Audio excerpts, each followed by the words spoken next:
Hello everyone, welcome to Hema Sai diaries. జలుబు దగ్గు వల్ల 2 రోజుల నుంచి సరిగ్గా భోంచేయలేకపోతున్నానండి. ఇవాళైనా తృప్తిగా భోంచేద్దామని మిరియాల రసం అయితే చేస్తున్నాను. దీనికి పట్టే సమయం కేవలం 10 నిమిషాలు.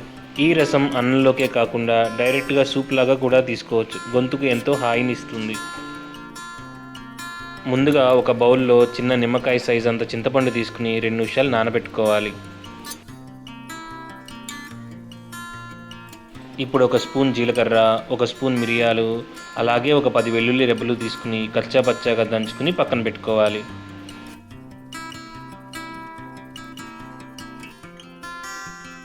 కడాయిలో ఒక టేబుల్ స్పూన్ నూనె తీసుకుని 1/2 టీ స్పూన్ ఆవాలు, 1/2 టీ స్పూన్ జీలకర్ర, ఒక ఎండుమిర్చి తీసుకుని 2 నిమిషాలు వేయించుకోవాలి.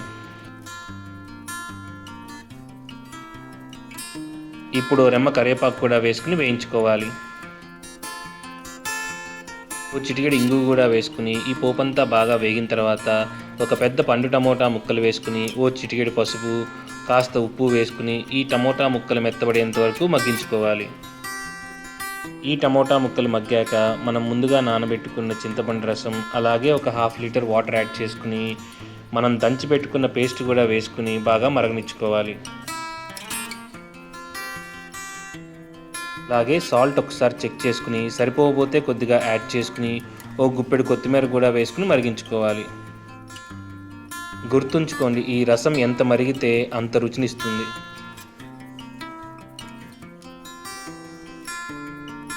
ఒక 5 నిమిషాలు మరిగిన తర్వాత మన మిరియాల రసం అయితే రెడీ. ఈ మిరియాల రసం పుల్లగా, ఘాటుగా, నోటికి బ్రహ్మాండమైన రుచినిస్తుంది.